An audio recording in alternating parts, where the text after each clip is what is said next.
And this will give you a sense of where that tragedy was. This is looking into the icefall. This is the photograph I took the following day when we finally arrived at our camp. I stepped out of my tent and took that photograph. There's no zoom. That's where our tents were. Our tents were here and kind of in this direction as well. The base camp kind of spreads out in both directions for about a kilometre and a half. Looking right up the icefall, this is the section here. That hole is not the hole created by the piece of ice that came away.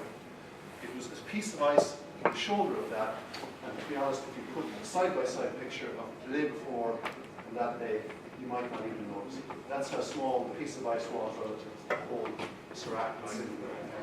But it came down in this area in the ice field. Camp 1 is up here, and there's nowhere to go.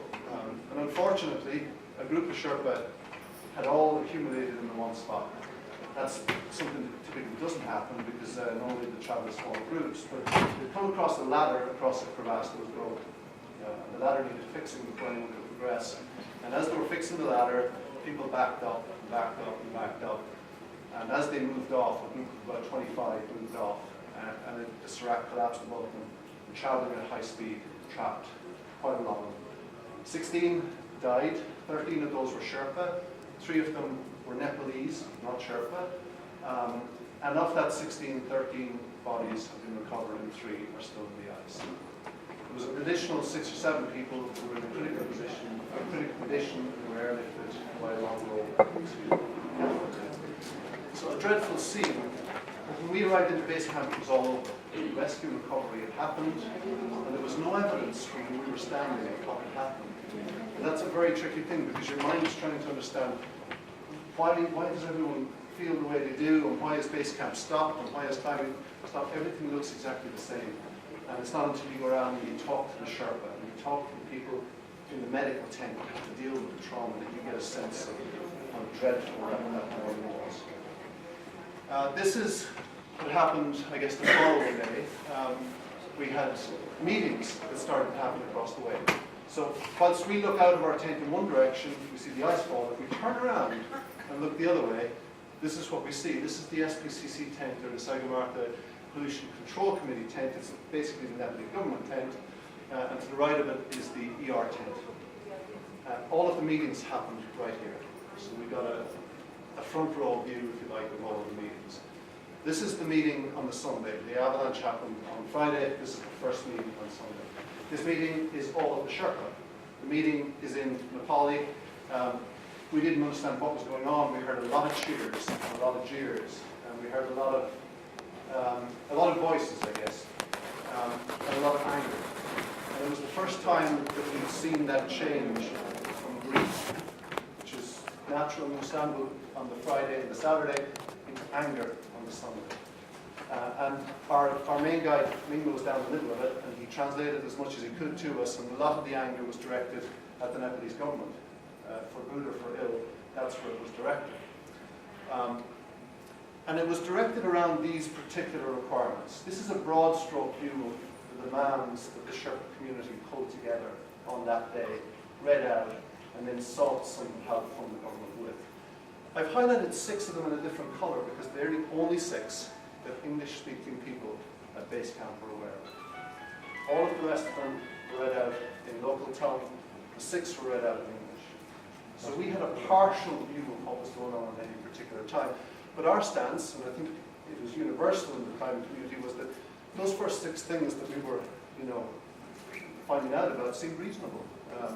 Better compensation for the families, more support at base camp with helicopters, because there was no helicopter available when the accident happened, and people had to charter helicopters from private companies to try and fund the rescue, to try and make the rescue happen. And as the week went on, the meetings went on, and the meetings got more vocal.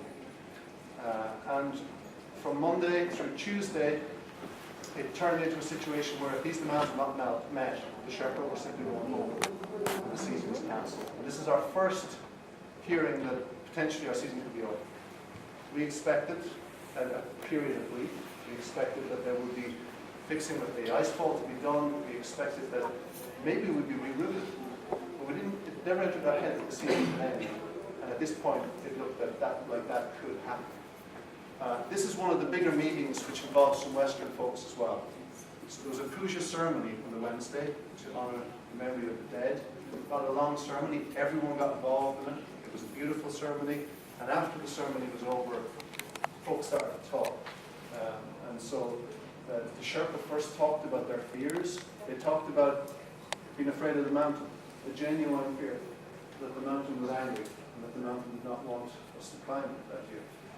They talked about their brothers that had been lost in the icefall, what it meant to them, how fearful they were about that. It was not a nice scene up there, and for them to pass by that scene in the way camp was, I think, was going to be a challenge for all of us, frankly. And then they talked about the demands of the government reaction to it, which was portrayed to us as being slow and maybe not happening at all. And they invited each one of the expedition, the Western expedition folks, the leaders, to come forward and speak. And people spoke.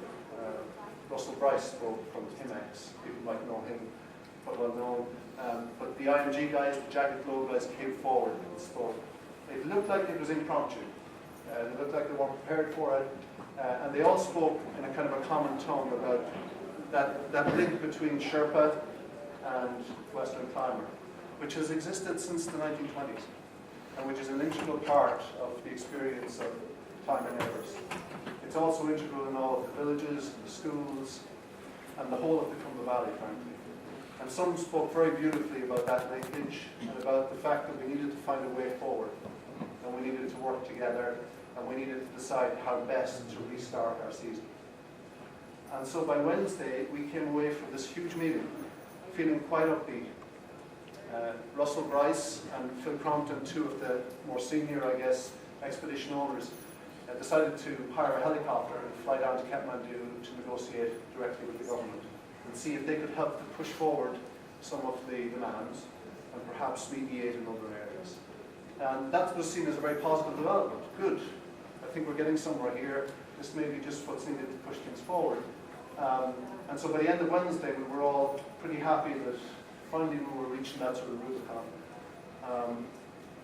But unfortunately, something else was also happening at base camp. And it was happening away from the meetings. And it was happening completely away from our side as well. When the accident happened, a lot of the Sherpas went back to their villages, back to console their families or their relatives, and to reassure family as well, who were incredibly worried about them, as they always are when they go up into the mountain. And a lot of them came back with stories of threats that had been made to them by some younger Sherpa. It seemed, from what we could gather, to be a very, very small group of younger Sherpa, who basically said, you can go back and climb, but we know where you live, and there'll be damage to you and your family if you do. That's first-hand, we're hearing that. IMG, the second biggest team on the mountain, had received those threats to their Sherpa by the Wednesday afternoon, just as this puja ceremony was finishing. So whilst Russell and Phil and all the senior Sherpas were in Kathmandu trying to iron out some issues, threats were starting to seep through base camp, and numerous threats as well. And this was different, and frankly people didn't